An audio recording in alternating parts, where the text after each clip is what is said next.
Actually, I have a question. Is that okay? Yeah, go ahead. All right, and this has nothing to do with weed control, but I've been thinking about this in the back of the room, and if I don't ask it, I'm going to feel bad because I'm going to leave to go to another meeting.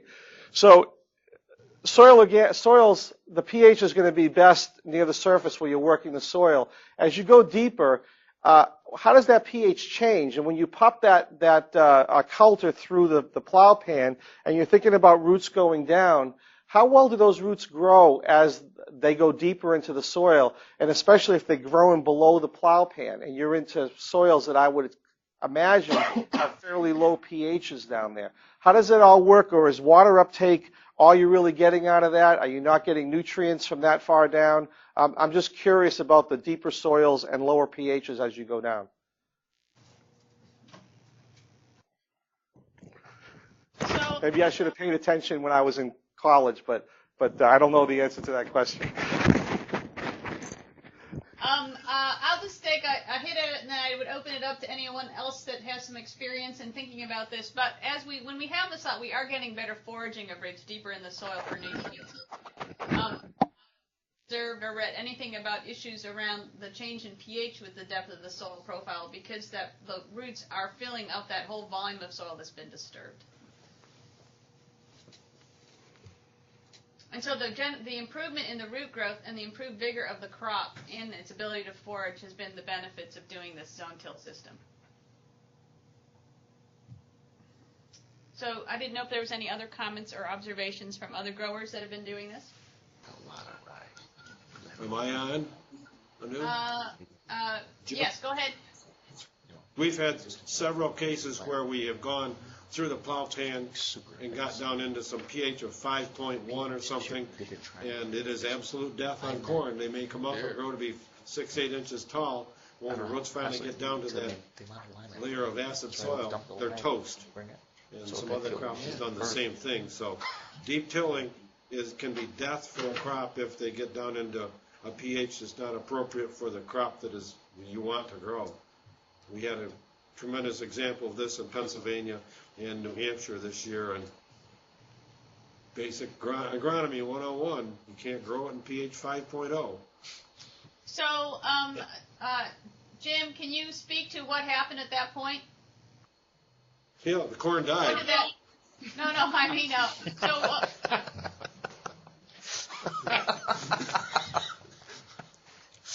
Go ahead. Did the grower quit using the system in those fields? No, he still wants to use the system, but he's not going to deep till until he gets the pH changed in the whole soil profile. He's going to be putting his nitrogen shallow, and tillage will only be 10 inches deep or 12, with a strip till, so he's not messing around down in that low pH stuff. You're going to be proactive with your liming so that you keep putting it on if you're going to need it, because it takes longer to get down there. Right, because the pH, you got to use a Cornell pH kit to take a pinch of soil from 2 feet deep or 17 inches deep or whatever, and see if it's appropriate for the crop. If it gets way low, then either till and grow shallow or grow something else. We haven't talked about sampling soil deep for pH. Doesn't take long, and it's cheap for a pH kit in your pocket. In a soil probe, you can tell what it is at 2 inches, 10 inches, 20 inches. But we haven't talked about it. We've talked about with no-till doing shallow pHs and regular pHs, and on the muck, because of real low pH stuff, we're starting to do sampling below 12 inches.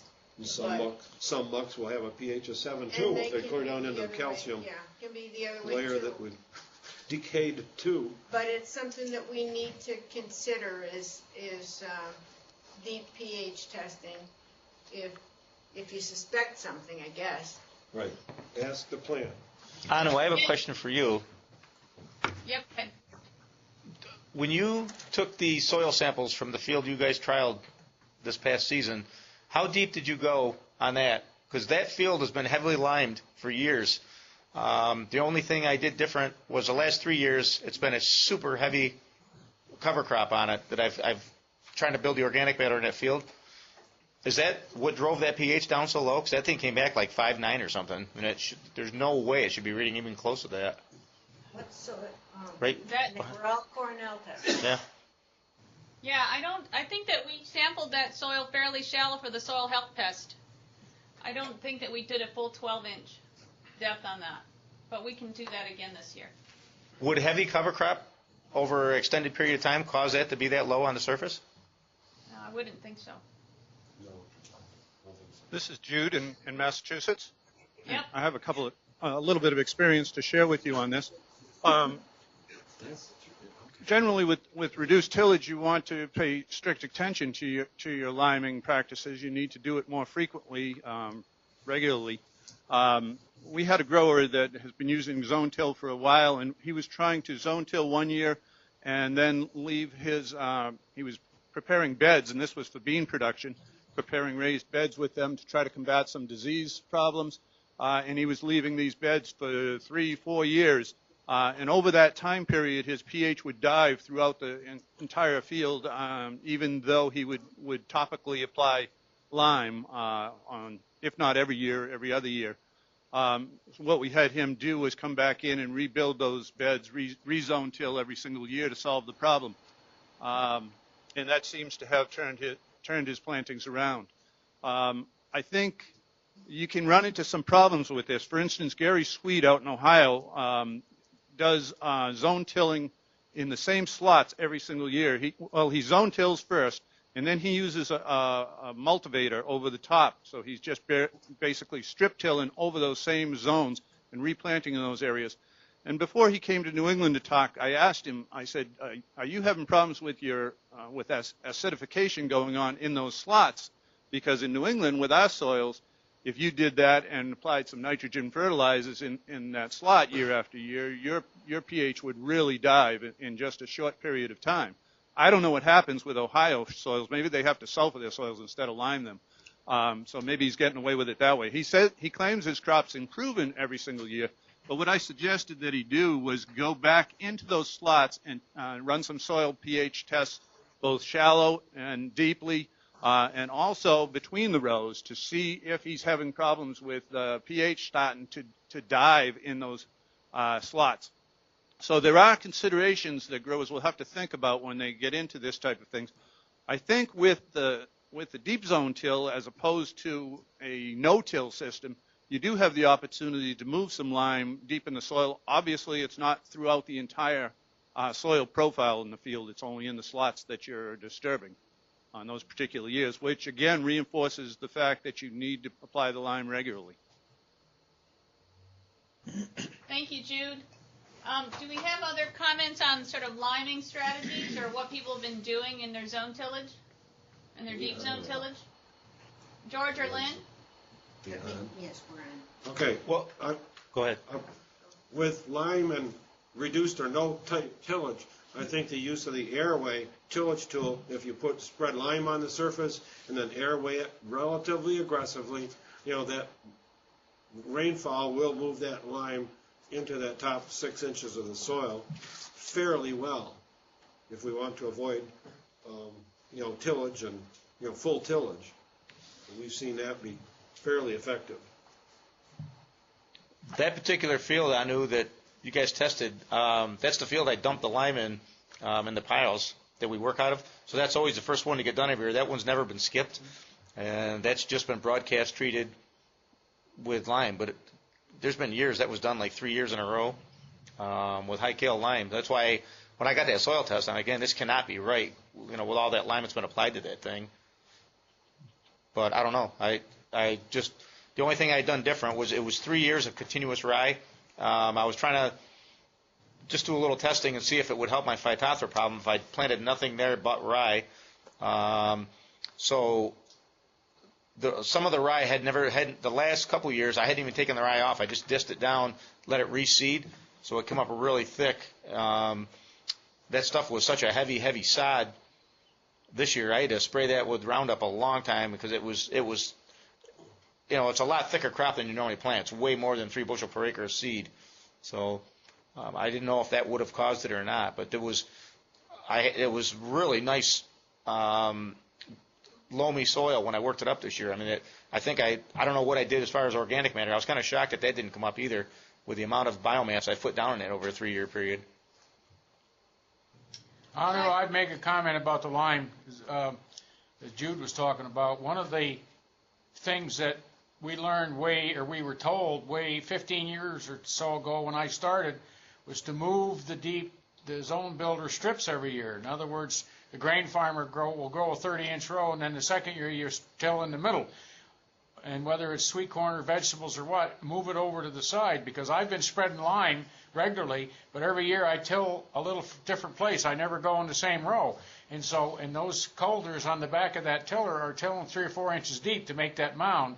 And so you're working 6 to 8 inches of ground to work the lime in every time you do it. And so if you move every year and don't put your row in the same place, over a 3 or 4 year period, you're going to end up tilling the whole field. And that's I'm not having a problem with pH. Even though I use zone tillage every year, I don't have a problem with it getting lower and lower pH, because I could spread a ton of lime once every 3 years, and then over that period of time I work the whole field once, and it keeps working it in the soil. So that's the secret, I think, is not to put your row on the same place every year. There's other reasons in terms of soil compaction and other reasons not to do it, but the liming is one of them. Anu, we have a question here on Long Island about the lime, if anybody might be able to address it. Okay.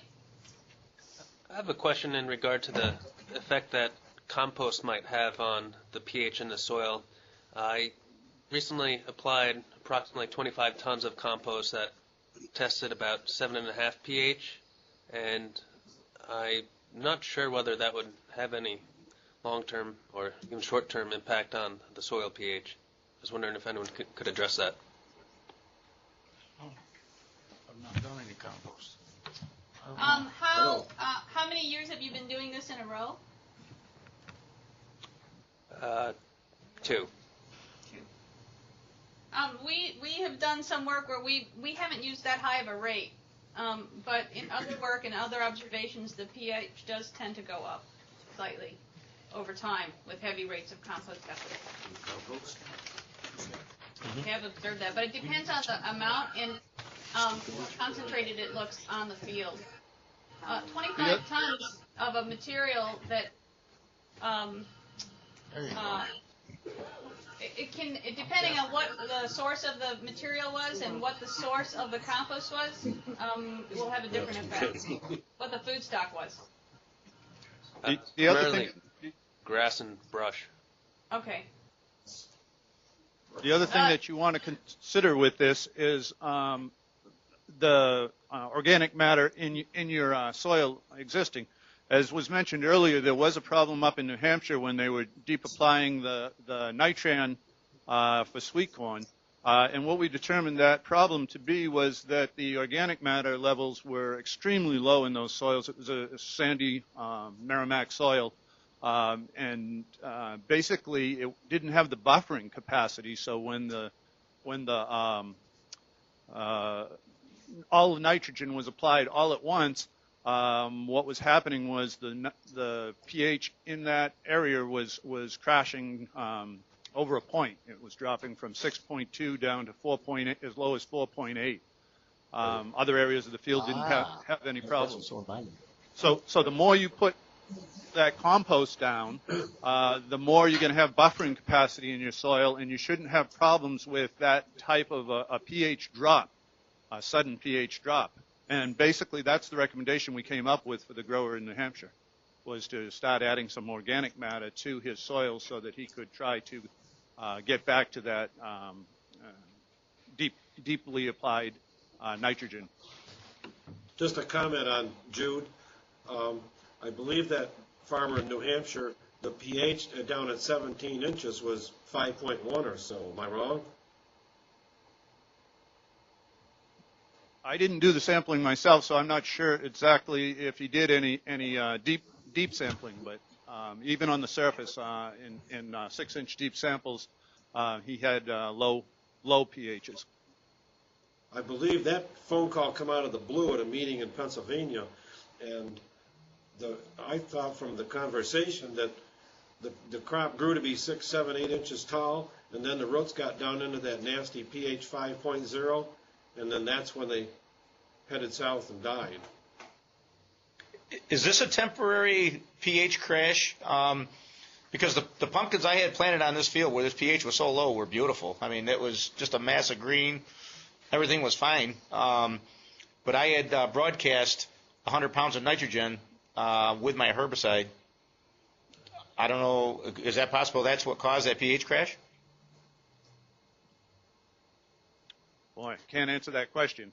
I know the pumpkins are a little more tolerant to a low pH situation than the sweet corn's going to be. That's one of the questions we answered for Keith during the questioning period. But I can't tell you exactly what caused it.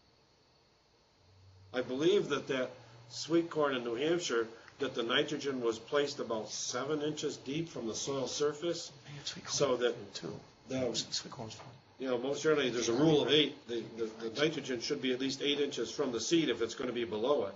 And I think that nitrogen was placed shallow with my conversation with the grower, and I wonder if that didn't play into this whole mess.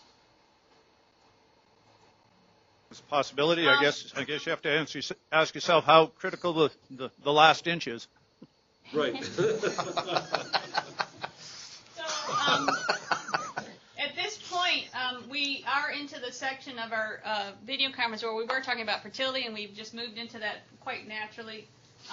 Now, one thing that we've started to allude to is the use of deep placed nitrogen in the slot. And I didn't know if there were some growers online here that have been trying this and would like to share some of their experiences and what crop they've been doing this with. We'll start in western New York, and I'm not sure, Ben or George, if you've been using deep placed N or not.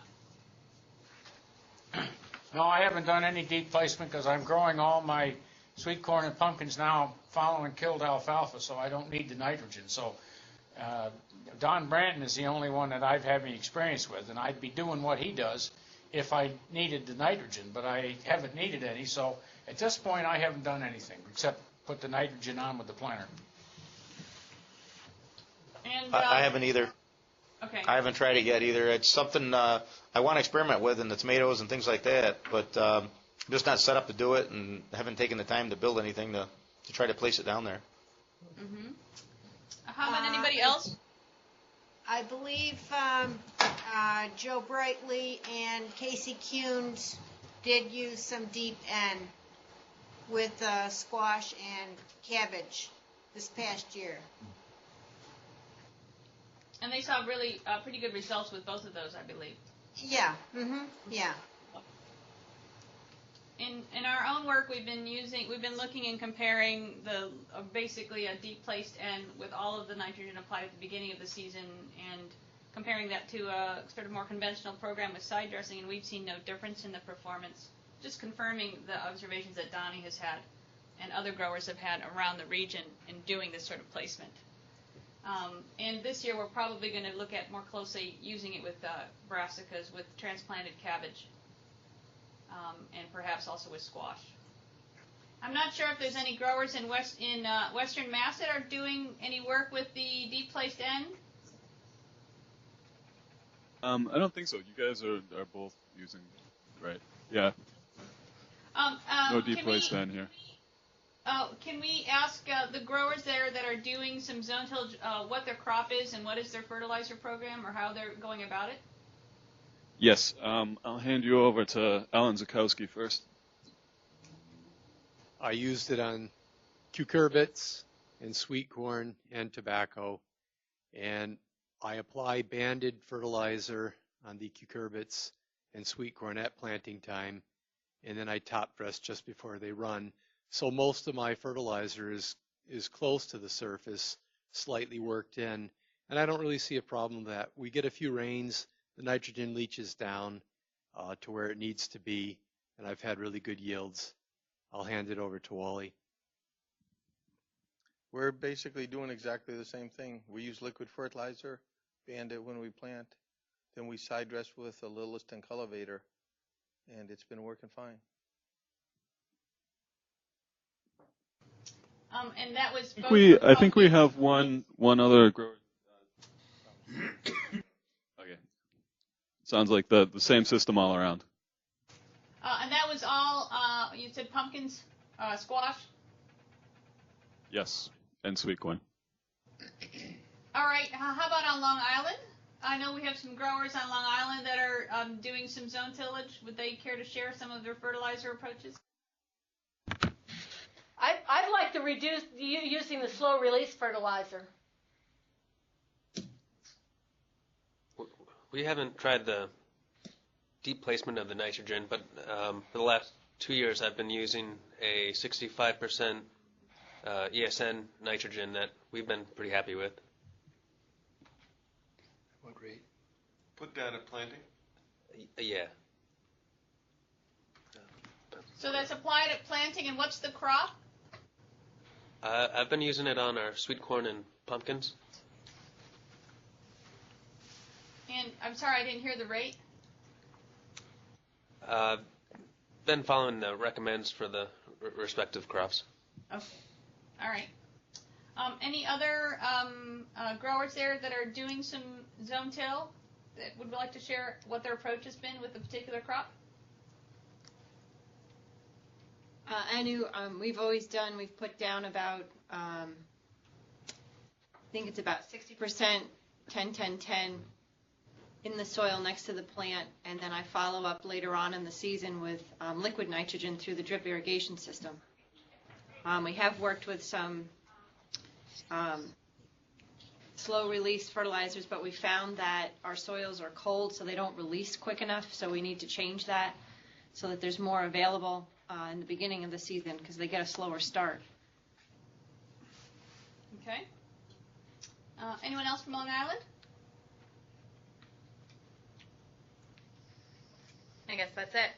Okay. How about Jeff? I didn't know if any of your growers are doing zone till in your area that would want to share some of their approaches. The people that have done zone till are not here at the meeting today, so we don't really have anything to add related to that. I did have a question for you, Anu. First, what do you consider deep placement? How many inches down? And then, are you using any kind of nitrogen stabilizer? I can just speak to what we've been doing in our trials, and then we can ask. I think that Jim Capron in Western New York. Well, why don't we start with you, Jim, because I know that you've worked with several growers doing different configurations. So why don't you start? I can't Back hear of the you. room talking about things. I was just in the back of the room talking about stabilizers, and my theory on nitrogen is that we really where we're going to be putting it all on, at or before planting with the ripper or the stripper or the planter. Ammonium thiosulfate liquid nitrogen with ammonium thiosulfate is a very good way to go. Or Guardian, or there's Agritane and some other inhibitors and so forth. And I think it is very, very important that we have it because the nitrogen is out there hanging around for a long time. If we can make it so it doesn't denitrify, in the soggy soil situations or leach in the lighter, gravelly, sandy soil situations. I think that's very important to keep our nitrogen where we want it. When we use that, I call them happy plants. The corn comes up green, stays green, and never turns anything but dark green, for the whole growing season, including, sweet corn like we had down in Freeville and so forth. I think it's real important for this nitrogen management scenario to have an inhibitor with it.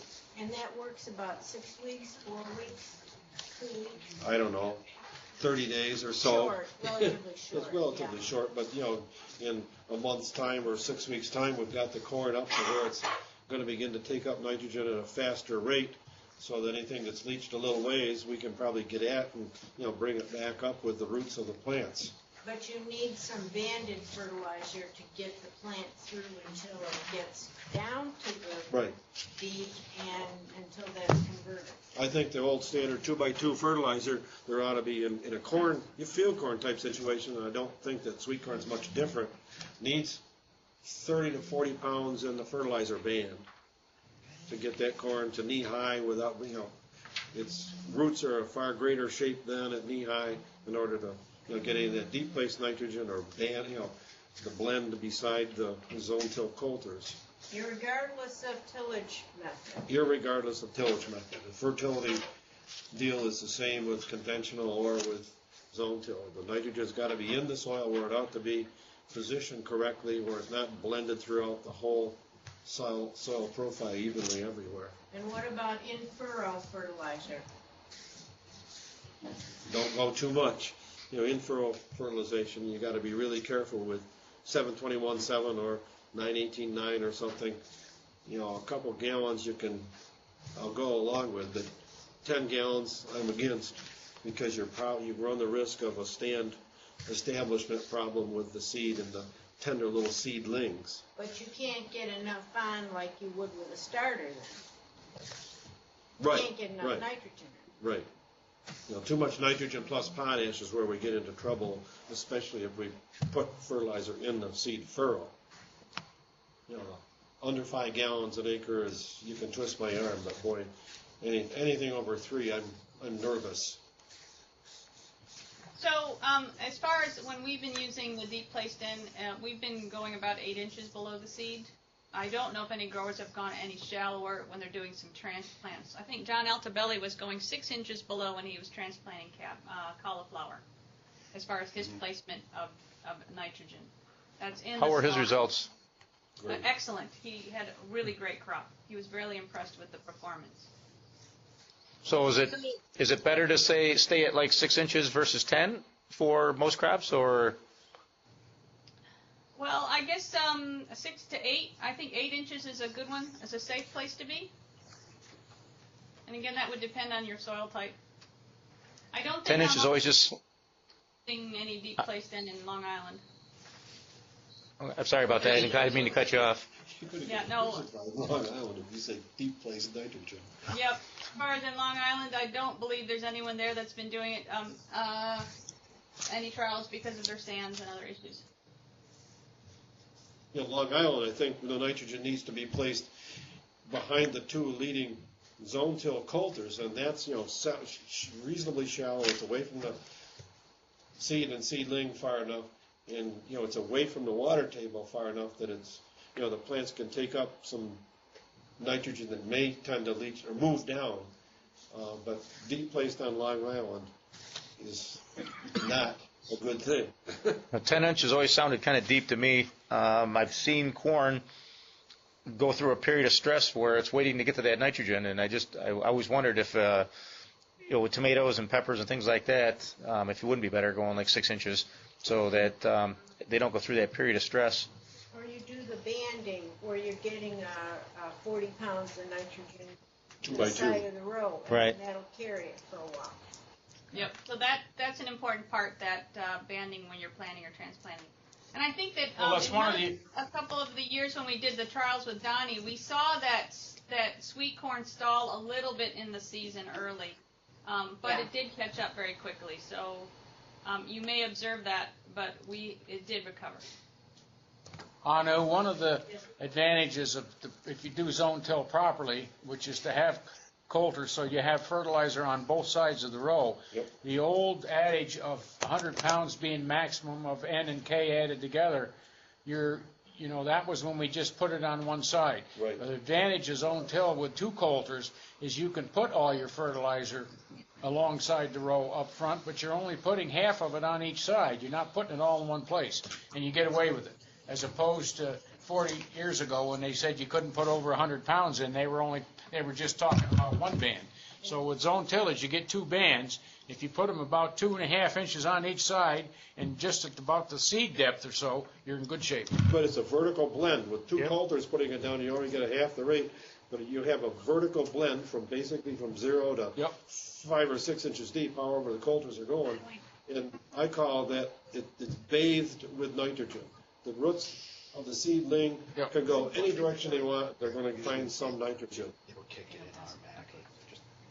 So I put some dry on too. 20-0-20, I'll broadcast 200 pounds of that before I do anything. Then I have the side dress I put on with the corn planter. Then I band or broadcast my nitrogen with my herbicide. which has been the best combination I've had yet. I mean, as far as the results of the corn and everything else. So at this point, I wanted to just open it up for any more questions. I did want to. Do we have any other questions from here in Ithaca? Nope. Jen, we didn't spend much time talking about your equipment setup, and I didn't know if there were questions about the system that you use, and so I wanted to make sure we got back to that. I'm going to I'll try to put that picture back up again. Yeah, I know we had one more fertility question here in Massachusetts. Great, go ahead. Hi, I'm wondering if anybody has worked with using compost and getting that worked in with the zone builder.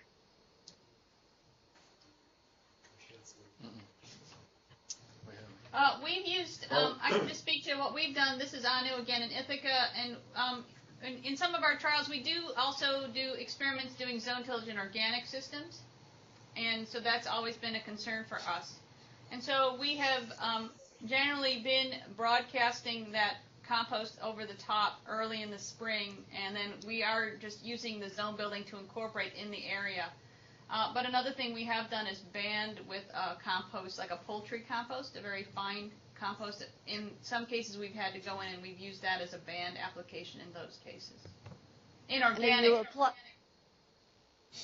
But otherwise we've just broadcast it and then we just worked it in with the zone tillage. And then again we move our the strips where we're building every year. We're not in the same area all the time, so we are working that in.